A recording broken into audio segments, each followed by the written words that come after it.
Hello YouTube, welcome to Voices of British Orthodoxy. I am of course Reader Lazar. Today is the 3rd of July as according to the old calendar. We have like 5 or 6 saints today. So, actually no, I think it might be just 4 saints today. Anyway, our first entry for today is Saint Bladus, also known as Saint Blade, and his date is uncertain.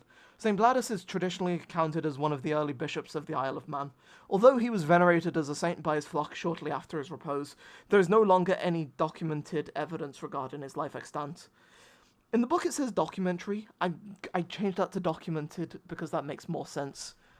In the group chat it says Saint Bladus, in brackets Blade, an early bishop of the Isle of Man.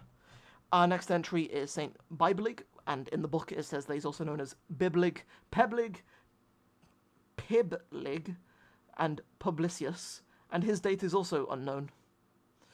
Although there is nothing certain known about Saint Biblig's life, he is venerated in parts of Wales as a holy man who was connected with the town of Carnarvon in Gwynedd.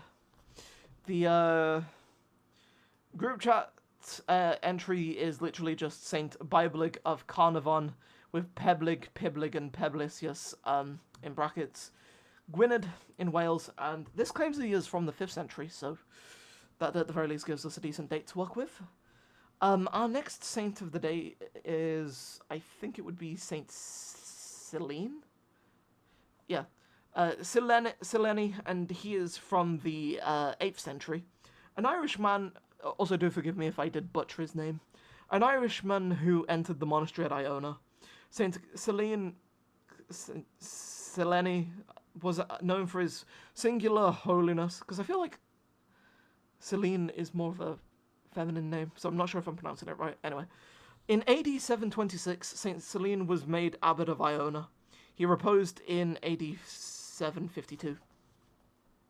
And his group chat entry is Saint Celine Drytek, abbot of Iona, c. 752. According to the Martyrology of Donegal, Cillian brought the relics of Adamnan of Iona to Ireland to establish peace in the north of the country between the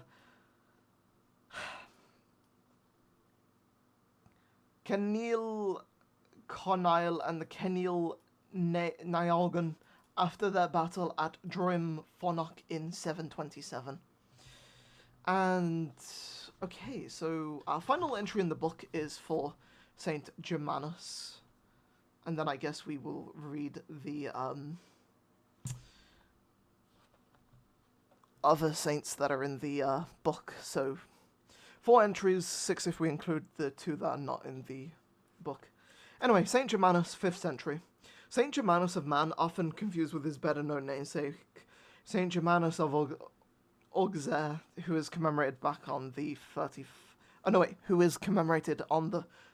31st of July, is believed to have been a native of Brittany and a nephew of St. Patrick, who we commemorate back on the 17th of March.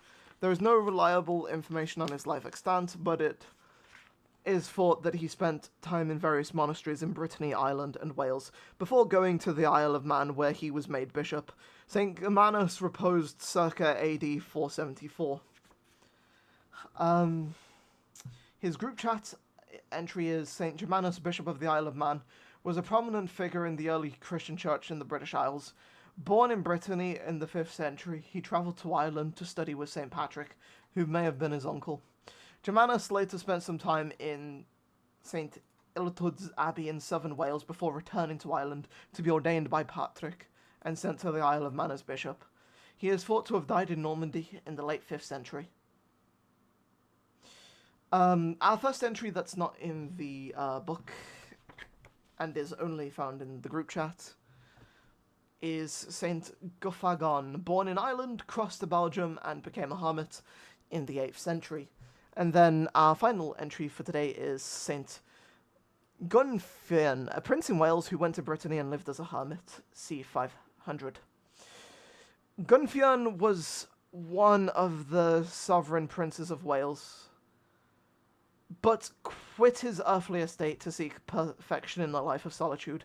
He first fixed his residence in the Isle of Croy, on the coast of Brittany, and there remained for a length of time, until the fame of his virtues and miracles reached the ears of the king of the country. The prince induced the saint to transfer his abode to the mainland, and gave him a plot of ground for his hermitage. His chief residence in the later years of his life seemed to have been at Quimpel, where an abbey was built in the 10th century. There St. Gonfern is supposed to have passed to his everlasting crown, but his body, probably from fear of the Norman pirates, was removed to his island of Croy, and then back to Quimperle.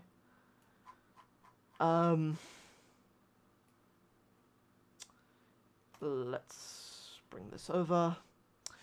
As you can see, on the 26th of July, which is a week Saturday, so just over a week, so around about a week and a half, depending on when you're seeing this away, we have our day of celebration of our most local saint, Prince of Mercia and Child Martyr, Saint Canel.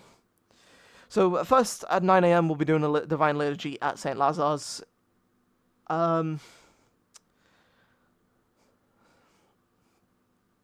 And then we will be heading to his, as I tend to do every episode, this is the address for anybody that wants to potentially, meet us there. Our goal is to get there for 4 p.m, so for anybody that wants to do both. I think that means we are leaving St. Lazar's probably around 1:30-ish? I don't know. I'm not actually entirely certain, but yeah, I think that's roughly how the time will work out. I'm still not certain as to what's actually happening at the well, truthfully, but it'll be a great day. We do obviously want to celebrate. It's good to celebrate your local saints. Obviously, a couple of weeks now, we had our first ever annual Slava to the Saints of Britain and Ireland, which was a great day out, and yeah, it was great to celebrate. Anyway, I think I'll end this here. Also, don't forget, if any of you are doing similar pilgrimages, because I know that there are pilgrimages happening across the country, if you would be willing to send, whatever, so that I can upload it, your highlights and whatever, if you do it yearly, maybe even mention the rough timing for each year, that would be great. Anyway, I'm going to end this here. God bless you all, and amen.